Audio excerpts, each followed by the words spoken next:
Security cameras captured her final moments alive. The footage is terrifying.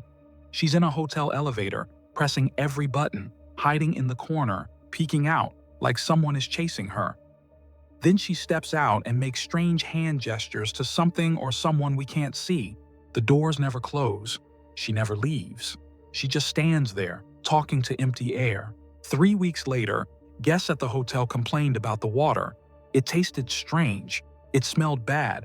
The water pressure was weak. Maintenance workers climbed to the roof to check the water tanks. What they found inside was the body of 21-year-old Elisa Lam. She'd been dead for weeks, floating in the water tank that supplied the entire hotel. The same water guests had been drinking, showering in, and brushing their teeth with. But here's what makes this case impossible to explain. The rooftop door was locked. The alarm never went off. The water tank lid was extremely heavy. Elisa couldn't have lifted it alone, and she would have needed a ladder to climb inside. So how did she get up there? Who was she hiding from in the elevator? What was she seeing that the cameras didn't capture? This is the case of Elisa Lam at the Cecil Hotel.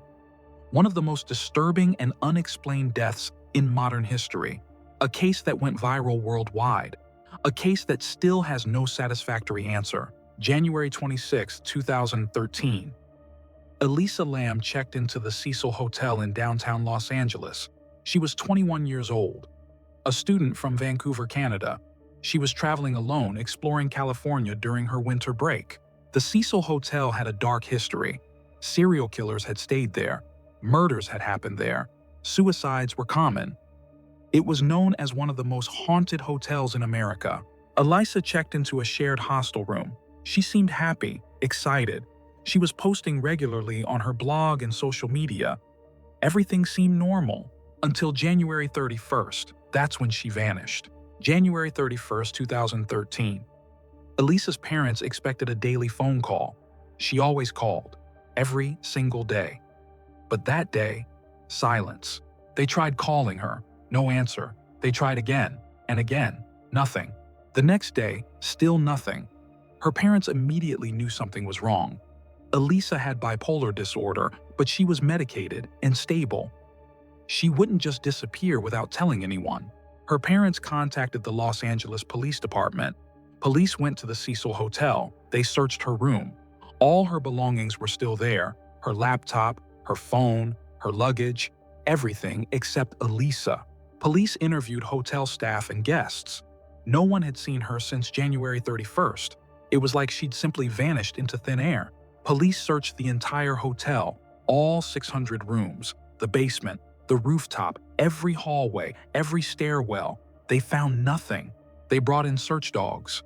The dogs tracked her scent to the rooftop, then lost it, like she'd disappeared from there. On February 13th, 2 weeks after she vanished, police held a press conference. They released security footage from the hotel elevator. The footage from January 31st. The last time anyone saw Elisa alive.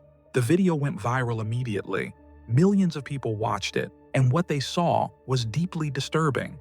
The elevator video is 4 minutes long, but those 4 minutes show behavior that experts still can't explain. Elisa enters the elevator. She's wearing a red hoodie. She presses multiple buttons. Then she moves to the corner like she's hiding from someone. She peeks out into the hallway, looking left, then right, like she's checking if someone is there. Then she steps partially out of the elevator. She's still looking around. Her body language shows fear, anxiety.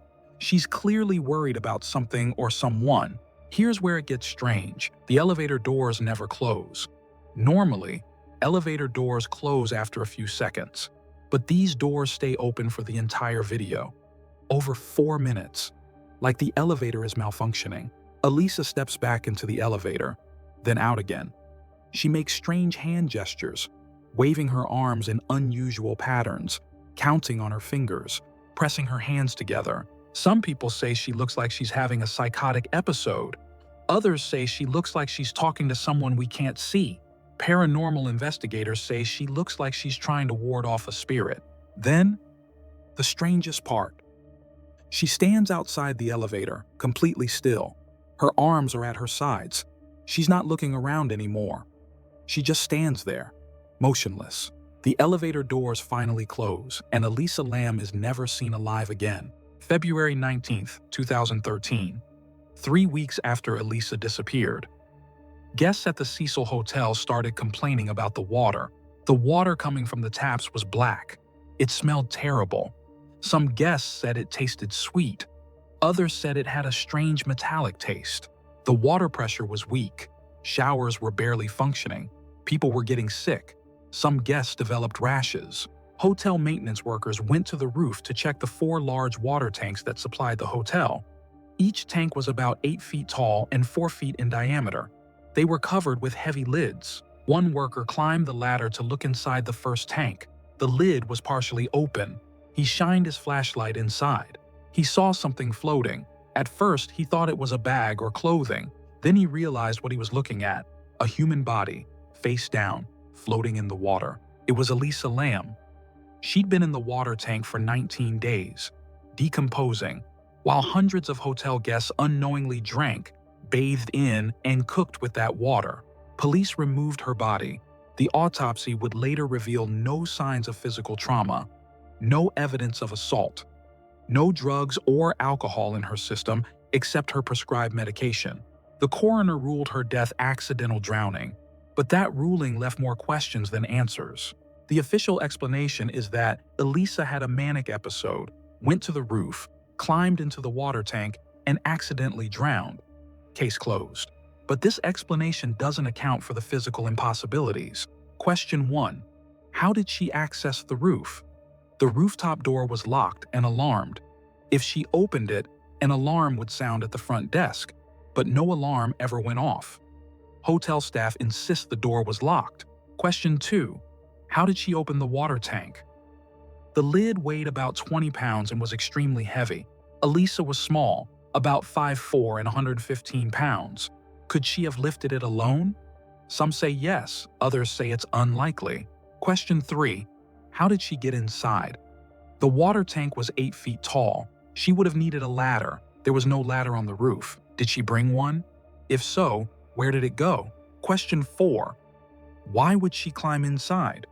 If she was having a manic episode, why specifically choose to climb into a water tank? Why not jump off the roof? Why not go anywhere else? Question 5. What was she seeing in the elevator? Her behavior suggests she was hiding from someone or something. Was someone chasing her? If so, who? Security footage never shows anyone else. The Los Angeles police closed the case. They said there was no evidence of foul play, just a tragic accident involving a woman with mental illness. But millions of people worldwide don't believe it. Conspiracy theories spread. Paranormal explanations emerged. Murder theories circulated. 10 years later, the death of Elisa Lam remains one of the internet's most debated mysteries. A case where the official explanation seems impossible, but the alternative explanations seem even more impossible. What really happened to Elisa Lam? We may never know.